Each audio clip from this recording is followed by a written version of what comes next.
दोस्तों वीडियो थोड़ी लंबी हो सकती है लेकिन 100% श्योर हूं कि आपके लिए इंफॉर्मेटिव होगी। तो प्लीज वीडियो को पूरा देखना क्योंकि इसमें लेजर से जुड़े हुए जितने भी स्कैम्स हैं जो मेरे साथ हुआ है उससे लेके रिकरेक्शन तक की जर्नी में आपसे पूरी शेयर करने वाला हूं और किस तरह से आप अपना लेजर करा सकते हैं बहुत ही कम प्राइस में, वो भी 100% श्योरिटी वाला विजन। ये सारी जानकारी मैंने इस वीडियो में देने की कोशिश की है। तो वीडियो थोड़ी लंबी जरूर है, वीडियो अच्छे से देख लेना, पूरी देख लेना, कोई भी इंफॉर्मेशन मिस मत करना। अगर आप भी अपना चश्मा हटाना चाहते हैं और आप सबसे बेस्ट टेक्नोलॉजी से हटाना चाहते हैं इस चश्मे को और एक बेहतरीन डॉक्टर आप ढूंढ रहे हैं और 100% आपको रिजल्ट चाहिए और सबसे सस्ते दाम में चाहिए, तो दोस्तों इस वीडियो के लास्ट में मैं आपको वो डॉक्टर, वो हॉस्पिटल और वो प्राइस आपको बताऊंगा कि आप कितने रुपीज में ये कॉन्ट्योरा विजन आप पा सकते हैं। दोस्तों मैंने आपसे अपने लेसिक से जुड़ी हुई सारी जानकारी आपको देने की कोशिश की है अपनी पिछली 2-3-4 वीडियो के थ्रू। लेसिक होने से लेकर अब तक जो रिकरेक्शन हुआ है उससे जुड़ी हुई सारी जानकारी मैं आपको हर वीडियो के माध्यम से देता रहता हूं। और जैसा कि मैंने पिछली वीडियो में बताया था कि मेरा जो रिकरेक्शन का प्रोसीजर चल रहा था, प्रिस्टीन केयर से जो मेरी बहस चल रही थी मेरे रिकरेक्शन को लेके, उसमें फाइनल परमिशन मिल गई थी। मैंने लास्ट वीडियो में आपको बताया था। जब मेरा लेसिक फाइनल हो गया कि हाँ आपका रिकरेक्शन हो जाएगा, फ्री ऑफ कॉस्ट हो जाएगा, मुझे 1 रुपया अपनी जेब से नहीं देना था। लेकिन दोस्तों जब मुझे प्रिस्टीन केयर वालों ने ये चीज बताई कि आपका रिकरेक्शन हो जाएगा, तब उन्होंने मेरे सामने 2 कंडीशन रख दी, 2 ऑप्शन रख दिए। जिस डॉक्टर से मेरा पहले लेसिक हुआ था, जिन्होंने मेरा लेसिक से कुछ फॉल्ट छूट गया था जिसकी वजह से मेरी लेफ्ट आई में नंबर रह गया था, डॉक्टर कृपा, और इन्होंने बोला कि अगर आप डॉक्टर कृपा से ही वापस अपना रिकरेक्शन कराते हैं तो आपको कोई चार्ज नहीं देना पड़ेगा। लेकिन अगर आप डॉक्टर सौमिल दोस्तों वही हैं जिन्होंने मुझे ये बताया था कि आपका रिकरेक्शन बहुत ही इजीली हो जाएगा, कोई कॉम्प्लिकेशंस नहीं होंगी। डॉक्टर कृपा ने मुझे डराने की कोशिश की थी कि आपका रिकरेक्शन में कॉम्प्लिकेशंस हो सकती हैं, आपको पास का नंबर आ सकता है, इस रिकरेक्शन के बाद हो सकता है आपको सेटिस्फेक्शन ना मिले, सेम नंबर वही रहे। और रिकरेक्शन आप जानते ही हैं कि रिकरेक्शन सिर्फ एक ही बार हो सकता है। इसको इनकी लैंग्वेज में रीपॉलिशिंग बोलते हैं, मतलब पॉलिशिंग होती है, एक बार सर्जरी होती है और एक बार पॉलिशिंग होती है अगर नंबर रह जाता है तो। और ये पॉलिशिंग भी सिर्फ एक ही बार हो सकती है दोस्तों। तो इन्होंने पहला ऑप्शन तो रख दिया डॉक्टर कृपा का और बोला कि अगर आप डॉक्टर सौमिल से अगर आप अपना रिकरेक्शन कराते हैं तो इसमें आपको चार्ज लगेगा। तो फिर मैंने एक बार डॉक्टर कृपा से मीटिंग अरेंज कराई और मैं डॉक्टर कृपा से मिलने के लिए गया। तो उन्होंने वापस से मुझे वही सब चीज बोली कि मैं भगवान नहीं हूं और फिर से वही बोलूंगी कि आपको नंबर रह सकता है। मैंने डॉक्टर कृपा को बताया कि डॉक्टर मेरी डॉक्टर सौमिल से ही बात हुई और डॉक्टर सौमिल ने मुझे ऐसी कोई कॉम्प्लिकेशंस नहीं बताई जो आप बता रहे हो मुझे। तो फाइनली वो एग्री हुई, उन्होंने लेसिक करने के लिए बोल दिया। मैंने बोल दिया ठीक है आप सर्जरी कीजिए, बाकी सब मैं देख लूंगा, जो भी होगा वो देखा जाएगा। मैं उनको बोल के तो आ गया कि आप सर्जरी कीजिए, लेकिन आप समझ सकते हैं कि आंखों का रिस्क कितना बड़ा हो सकता है, मुझे कितनी बड़ी प्रॉब्लम में मेरा ये डिसीजन डाल सकता था। प्रिस्टीन केयर की तरफ से मुझे कॉल आ गई, सर्जरी की डेट फाइनल हो गई। कल मेरी सर्जरी थी और मुझे कल सुबह तक, मैं आपको बता देता हूं, कल सुबह मेरे पास कॉल आई और कॉल आने से पहले मैं रिकरेक्शन को लेकर ही थोड़ी सी रिसर्च कर रहा था यूट्यूब पे, गूगल पे। तो मेरे सामने एक बहुत ही शॉकिंग मेरे सामने एक बात आ गई, न्यूज आ गई कि कॉन्ट्योरा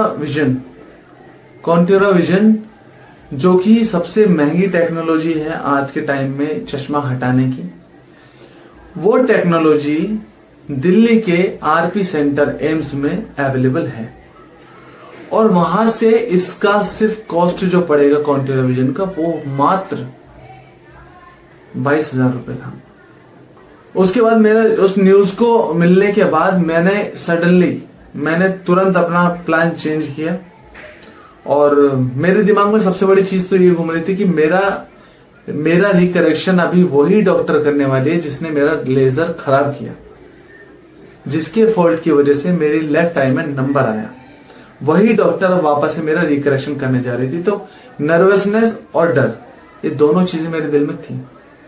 और जब वो शॉकिंग न्यूज मैंने सुनी तो उसके बाद तो मैंने डिसाइड कर लिया कि मुझे ये रिकरेक्शन नहीं कराना, कोई बात नहीं, पैसे चले गए तो चले गए। मेरे कुछ भाइयों ने मुझे कमेंट्स में बोला भी कि भाई क्यों रिस्क ले रहे हो, पैसे गए हैं, आंखें कीमती हैं, वापस नहीं मिलेंगी, पैसा गया तो गया, कोई बात नहीं। तो लेजर वाले दिन, जिस दिन मुझे सुबह 10:30 बजे तक निकलना था यहाँ से, घर से अपने, उस टाइम मैंने डिसीजन लिया कि मुझे ये रिकरेक्शन इनसे नहीं कराना। तो प्रिस्टिन केयर से कॉल आई, मेरे साथ कॉल पे जुड़े हुए थे अदनान। बहुत अच्छे से उन्होंने मुझे हमेशा ट्रीट किया और बहुत अच्छे से बात की, और वो शायद प्रिस्टिन केयर के सीनियर डिपार्टमेंट से थे। तो उन्होंने मुझसे पूछा कि आप अपना रिकरेक्शन क्यों कैंसिल कराना चाहते हो सर। तो मैंने उनको बताया कि देखिए सर, मुझे इस डॉक्टर से मुझे वापस रिकरेक्शन नहीं कराना, क्योंकि आप जानते हैं अच्छी तरह से कि रिकरेक्शन भी सिर्फ एक ही बार हो सकता है। अगर ये रिकरेक्शन इन्होंने मेरा खराब कर दिया तो वापस से मेरी लेफ्ट आई का कुछ नहीं हो सकता, और इसको ठीक नहीं कराया जा सकता फिर वापस। ये आंख मेरी किसी काम की नहीं रहेगी, मुझे जिंदगी भर चश्मे के ऊपर डिपेंड रहना पड़ेगा या फिर लेंस के ऊपर डिपेंड रहना पड़ेगा। तो मुझे ये रिकरेक्शन नहीं कराना, आप मेरी सर्जरी कैंसिल कर दीजिए। तो अदनान ने मुझे बताया कि आपकी सर्जरी डॉक्टर कृपा नहीं करेंगी। जिन्होंने एक बार आपकी आंख के साथ ऐसा कर दिया तो हम उनको दोबारा वापस उन्हीं के पास आपका केस नहीं देंगे। तो फिर मैंने पूछा कि कौन कर रहा है मेरा रिकरेक्शन। तो उन्होंने बताया कि सर आपका रिकरेक्शन डॉक्टर सौमिल ही करेंगे। तब मुझे जान में जान आई, क्योंकि दोस्तों अब आप सोचेंगे कि फिर भी तुमने चीप रिकरेक्शन कराने का डिसीजन क्यों लिया। बहुत से लोगों के मन में सवाल आएगा, क्योंकि रिस्क तो देखा जाए तो लेजर तो वही था जो डॉक्टर कृपा ने किया था, वही लेजर ये करने वाले थे, लेकिन मैंने इसके लिए हामी क्यों भरी। अब दोस्तों इसके पीछे का रीजन मैं आपको बताता हूँ। कॉन्फिडेंस। जब मैं डॉक्टर कृपा से मिला हूं, डॉक्टर कृपा मुझे हमेशा से ही अनश्योर लगी है। फर्स्ट मीटिंग जब मैं मिला था इनसे, तब भी उन्होंने मुझे पहले क्लियर कर दिया कि आपकी आईज में 0.5 नंबर रह सकता है, हो सकता है पूरा भी चला जाए, लेकिन 0.5 नंबर रह सकता है। और 0.5 नंबर 90% पॉपुलेशन की आंख में रहता ही है। तो जब उन्होंने ये बोला, मैंने एडजस्ट कर लिया कि ठीक है 0.5 तक रहेगा, मैं एडजस्ट कर लूंगा। पहली अनश्योरिटी तो उनकी यहां पे हो गई। दूसरी अनश्योरिटी, जब मेरी आंख में नंबर रह गया लेसिक के बाद लेफ्ट में, जब दोबारा रिकरेक्शन की बात आई, तब उनकी अनश्योरिटी फिर से दिखाई दी, अनकॉन्फिडेंस फिर से दिखाई दिया, जब उन्होंने मुझे वापस से डराने की कोशिश की कि देखो मैं तो कर दूंगी, लेकिन आपको मुझे राइटिंग में देना पड़ेगा कि कोई भी कॉम्प्लिकेशंस या नंबर रह गया या प्लस में रह गया या फिर कोई और परेशानी हुई तो उसकी रिस्पॉन्सिबिलिटी मैं नहीं लूंगी। उन्होंने ये बोल के देखो वहां अनश्योरिटी दिखा दी। तो फिर मैं और डर गया, मैं क्यों रिस्क लेता अपनी आंख, यार सबको पता है कितनी कीमती चीज होती है। तो मैंने रिस्क वहां पे नहीं लिया। फिर उसके बाद ही उनकी अनश्योरिटी का ही नतीजा था कि मुझे डॉक्टर सौमिल के पास जाना पड़ा पूरी जानकारी कलेक्ट करने के लिए। उसके बाद जो डॉक्टर सौमिल के साथ मेरा एक्सपीरियंस था वो बिल्कुल ऑपोजिट था डॉक्टर कृपा से।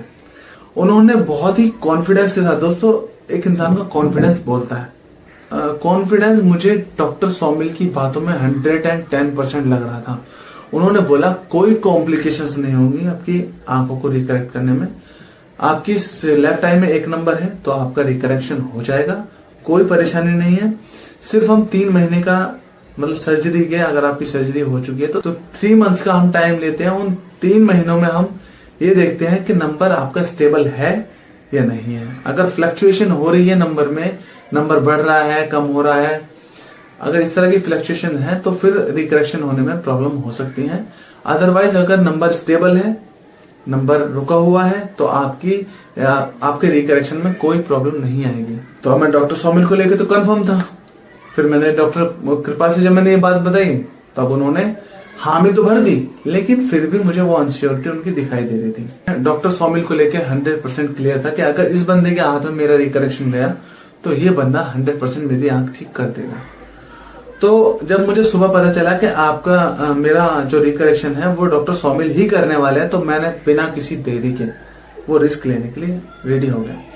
और मैं फटाफट उठा, रेडी हुआ, तुरंत मेरे पास सिर्फ आधा घंटा था, उससे पहले मैं डिसीजन ना का ही ले चुका था। आधे घंटे में रेडी होकर मैं तुरंत निकल गया सर्जरी के लिए हॉस्पिटल पहुंचा, वापस से कुछ टेस्ट हुए और वहां पे हालांकि सबको पता था कि मेरा रिकरेक्शन है, लेकिन फिर भी जैसे अलग अलग लोग मुझे टेस्ट के लिए लेके जा रहे थे। एक लड़की लेके गई, वहां टेस्ट हुआ, फिर दूसरी लड़की लेके गई, उस तरफ टेस्ट हुआ। तो उन सबको बारी बारी से मुझे बताना पड़ रहा था कि हाँ मेरा सिर्फ रिकरेक्शन है, वो भी सिर्फ लेफ्ट टाइम में, मैं नया पेशेंट नहीं हूं और मेरी न्यू सर्जरी नहीं है। एक पेशेंट की डिटेल उनके पास होनी चाहिए सारी, क्या पेशेंट का कंसल्ट है, वो किस लिए आया है, क्या होना है। वो हर पेशेंट को इस तरह ही ट्रीट कर रहे थे कि बिल्कुल नया पेशेंट है, आएगा, पूरे लेजर होना है इसका, सेम ऐसे। तो मैं हर जगह बताता हुआ चल रहा था कि कहीं दोबारा से मुझे फ्रेशर समझ के मेरी आंखों को ट्रीट ना किया जाए और फिर से कोई नई कॉम्प्लिकेशन मेरी आंख के साथ ना हो जाए। इसलिए मैं हर चेकअप पे, हर टेस्ट पे बता रहा था कि मेरा रिकरेक्शन है, सिर्फ लेफ्ट आई का है, राइट आई नहीं है। एक बार सर्जरी हो चुकी है, तब जाके वो अपना प्रोसीजर थोड़ा चेंज करके मेरे टेस्ट उन्होंने वापस से किए। इवन जो लास्ट टेस्ट होने वाला था उसमें जब मैंने उस लड़की को बताया तो उसने 2-3 टेस्ट मेरे और इंक्लूड कर दिए। जब मैंने उसको ये बताया कि मेरा रिकरेक्शन है, सिर्फ लेफ्ट आई का है, पहले मेरी सर्जरी हो चुकी है, तो फिर उसने मुझे वापस से एक लड़की के साथ भेजा, उसने 2 टेस्ट मेरे वापस से किए, तब जाके ये लोग मेरा क्लियर हुआ कि हाँ मुझे रिकरेक्शन चाहिए। तो फाइनली ये टेस्ट हुए, स्क्रीन पर आप देख सकते हैं। तो वीडियोस मैंने छोटी छोटी बनाने की कोशिश की है, आप देख सकते हैं। तो ये छोटे छोटे मेरे टेस्ट हुए। उसके बाद फाइनली मुझे ओटी में ले जाया गया, डॉक्टर सोमिल वहां पे थे। मैं लेटा, मतलब आंखों पे जो जेल वेल लगाते हैं वही सब चीज पहले जैसे सब कुछ सेम था। मैं लेटा, मात्र 30 सेकंड में मेरा प्रोसीजर खत्म। जब मुझे लिटाया गया मशीन के नीचे, लेजर के नीचे, मैं बहुत ज्यादा नर्वस था। मतलब पहले जो था मैं कॉन्फिडेंस में था, फिर भी मुझे हल्का फुल्का नर्वस था, लेकिन जो इस टाइम था ये मैं बहुत ज्यादा नर्वस हो गया था। मन में बहुत सारे क्वेश्चंस चल रहे थे कि अगर ये अनसक्सेस रहा लेजर मेरा, तो फिर मेरी लेफ्ट आई का क्या होगा। लेकिन दोस्तों मैंने हिम्मत रखी, मैं लेटा। वो 30 सेकंड मेरे लाइफ के बहुत ही ज्यादा डरावने थे, क्योंकि मुझे पता था कि लास्ट चांस है मेरी आंख के लिए, इसके बाद मुझे लेसिक दोबारा नहीं मिल सकता मेरी लेफ्ट आई को। जब मैं ऑपरेशन थिएटर में जाने के लिए रेडी हो रहा था, उस टाइम में अपनी आंखों को बहुत ही अच्छे से मेजर कर रहा था कि मुझे कितना गैप दिखाई दे रहा है दोनों आंखों में। मतलब इस आंख से मुझे कितना तो क्लियर दिखाई दे रहा है और इस आंख से मुझे कितना धुंधला दिख रहा है, ताकि मैं लेजर होने के तुरंत बाद ये चीज मेजर कर सकूं कि अब मुझे कितना डिफरेंस मिल रहा है मेरी लेफ्ट आई में, कि सच में कुछ इंप्रूवमेंट हुई है नहीं हुई है। ये चीज मैं बहुत अच्छे से, मतलब मैं वहां के जितने भी बैनर्स थे, बोर्ड थे, जो भी चीज थे, वो मैं बहुत अच्छे तरीके से पढ़ रहा था उनके टेक्स्ट को, और मैं उन सब चीजों को माइंड में रख रहा था कि हाँ मुझे कैसा दिखाई दे रहा है अभी रिकरेक्शन से पहले, रिकरेक्शन के बाद रिजल्ट क्या होगा, ताकि मैं मेजर कर पाऊं कि हाँ सच में मेरी आंख ठीक हुई है नहीं हुई है।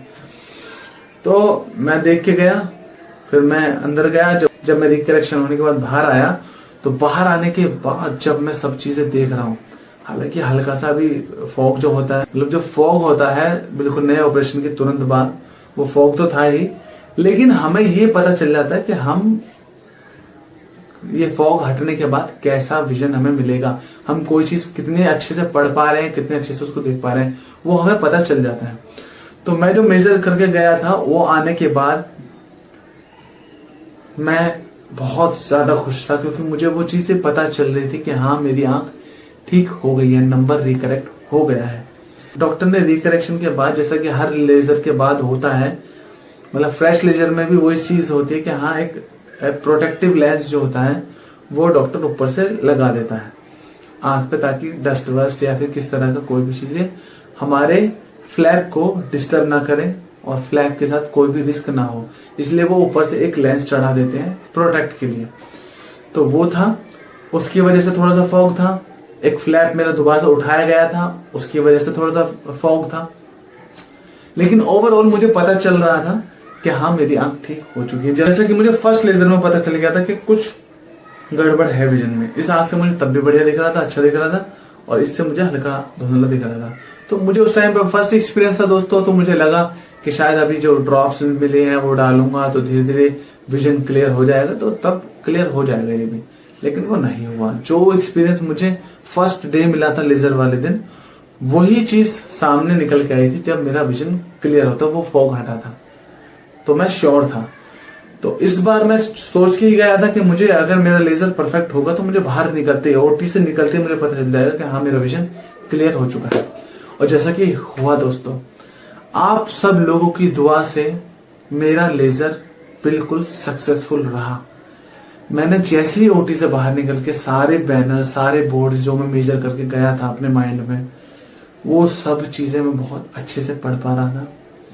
एक ओवरऑल आंखों में चमक जो होती है, जो रोशनी डायरेक्ट हमारे रेटिना में पड़नी शुरू हो जाती है जब 6x6 का विजन होता है, वो चीज मैं फील कर पा रहा था और मैं समझ गया था कि मेरा लेजर सक्सेसफुल हो गया है।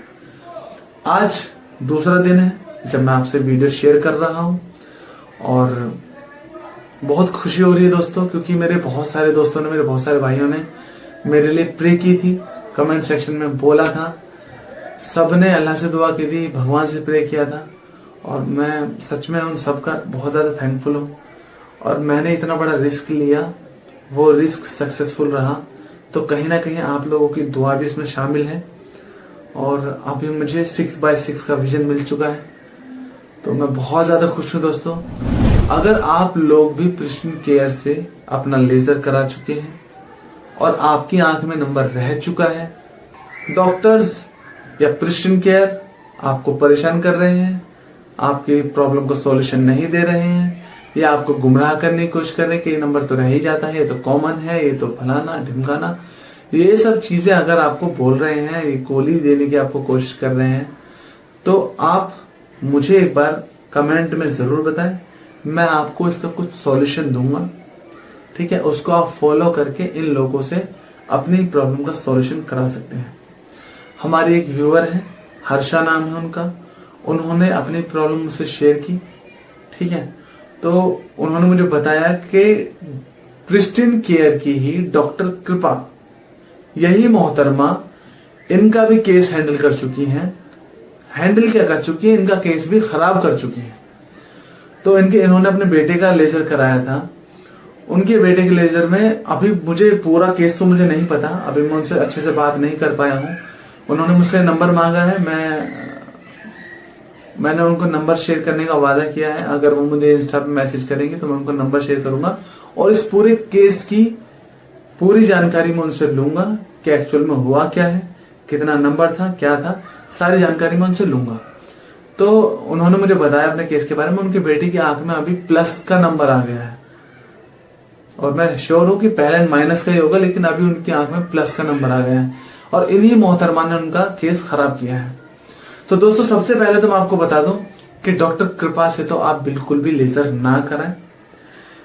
इन विजन हॉस्पिटल के अंदर एक डॉक्टर है, डॉक्टर सौमिल, जो बहुत ही ज्यादा श्योर है और बहुत ज्यादा कॉन्फिडेंट है अपने काम को लेकर और अपने रिजल्ट्स को लेकर, तो आप उनसे लेजर करा सकते हैं। मैं आपको रिकमेंड करूंगा कि अगर आप मुंबई में हैं तो आप एक बार के लिए इस ऑप्शन की तरफ जा सकते हैं, डॉक्टर सौमिल की तरफ। अदरवाइज अगर आप दिल्ली या दिल्ली के आसपास के एरिया में हैं तो मैं आपको बता दूं दोस्तों, जो न्यूज मुझे मिली थी जिसकी वजह से मैंने डॉक्टर कृपा से लेजर रिकरेक्शन कराने से फौरन मना कर दिया था प्रिस्टिन केयर को, उसका रीजन यही था दोस्तों कि मैंने सुबह में न्यूज देखी, बहुत सारी रिसर्च की, वीडियोस देखी, जिसमें मुझे पता चला कि दिल्ली के आरपी सेंटर, दिल्ली के राजेंद्र प्रसाद सेंटर, जिसे कि आरपी सेंटर के नाम से जाना जाता है, जो कि एम्स का ही एक हिस्सा है, वहां पर कॉन्ट्योरा विजन बहुत ही चीप प्राइस में हो रहा है दोस्तों, वो भी 100% विजन के साथ। वहां से कराए हुए एक भी पेशेंट जिसने कॉन्ट्योरा कराया है उसकी कोई भी शिकायत नहीं है, 100% हुआ है। जबकि मेरे खुद वीडियो में आके उन पेशेंट्स ने, जिन्होंने, उन भाइयों ने जिन्होंने आरपी सेंटर से अपना कॉन्ट्योरा कराया और 100% विजन के साथ उन्होंने पूरे कॉन्फिडेंस से मेरे पास कमेंट्स किए हैं, जिससे कि मैं भी शॉक्ड हो गया हूं। तो 22,000 में आपको, सिर्फ 22,000 में आपका कॉन्ट्योरा विजन हो रहा है दिल्ली के आरपी सेंटर में। अगर आप वहां जा सकते हैं तो आप वहां से कॉन्ट्योरा विजन ही कराएं, मैं आपको यही रिकमेंड करूंगा। अपॉइंटमेंट आप ऑनलाइन बुक कर सकते हैं, कोई आपको लाइन का झंझट नहीं है, लेकिन वहां पे जाके आपको हो सकता है थोड़ा टाइम देना पड़े या एक दिन आपका वेस्ट हो जाए। कोई टेंशन नहीं है दोस्तों, आपको ये कराना ही चाहिए।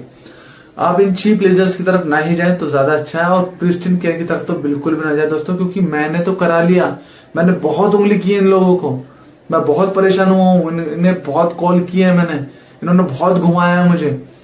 तो मैंने जैसे तैसे करा लिया, मुझे रिजल्ट्स मिल गए। अभी मैं अपनी आईज से 100% श्योर हूँ, 6x6 का विजन हो चुका है मेरा, तो मैं बहुत खुश हूँ। लेकिन मैं नहीं चाहता कि जो चीजें मेरे साथ हुई है वो आपके साथ हो। आप पूरी पेमेंट भी करें, इनको 45-50 हजार रुपए दें भी, और उसके बाद आपको परेशान होना पड़े, तो मैं वो सब चीज नहीं चाहता। इसलिए आपको हाईली रिकमेंड कर रहा हूं कि आपको अगर कॉन्ट्यूरा विजन कराना है और कॉन्ट्यूरा ही कराइए।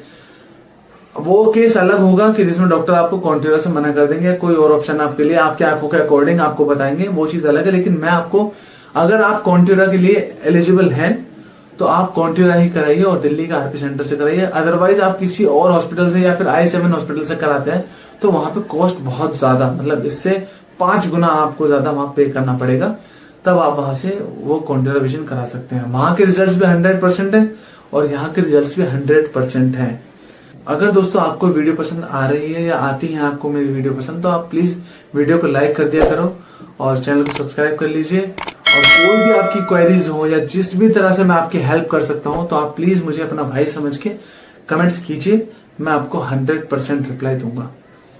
ठीक है, मैं चाहता हूं दोस्तों कि जिसके साथ ये सब चीजें हुई हैं, डॉक्टर कृपा जैसी डॉक्टर्स भी हैं जो अपनी जिम्मेदारी से बचती हैं। ठीक है, पेशेंट्स की आंख कितनी कीमती है इस बात से उन्हें कोई लेना देना नहीं है। ये एक तरह से हो सकता है ना कि एक्सपेरिमेंट्स करती हैं लोगों की आंखों पे, जबकि आंखें इतना कीमती पार्ट है। ठीक है, और पता नहीं कितने लेजर्स इन्होंने खराब किए होंगे। मैं दोस्तों चाहूंगा कि अगर आप भी डॉक्टर कृपा के शिकार हो चुके हैं तो आप मुझे कमेंट सेक्शन में जरूर बताइए, पता तो चले कि ये मैडम कितने पानी में है और कितना एक्सपेरिमेंट लोगों की आंखों के साथ कर चुकी हैं। मैं अभी अपने आईज से बिल्कुल 100% श्योर हूं, कॉन्फिडेंट हूं, नंबर बिल्कुल हट चुका है, आंखें बिल्कुल परफेक्टली ऑलराइट हैं। वही ड्रॉप्स जो ड्रॉप्स मुझे पहले लेजर में मिले थे, वही ड्रॉप्स मुझे वापस मिले। फिर भी मैं 1 महीना 2 महीने के बाद आपको इसका फाइनल रिव्यू दूंगा कि अभी मेरी आंखों की एग्जैक्ट कंडीशन क्या है, कितना सक्सेसफुल है कितना नहीं। वो सब चीजें, कमियां जो भी हो रही होंगी या जो भी लॉन्ग टर्म में मुझे पता चलेंगी, वो मैं आपको जरूर बताऊंगा। तो दोस्तों मैं मिलता हूं आपसे अगली वीडियो में, तब तक के लिए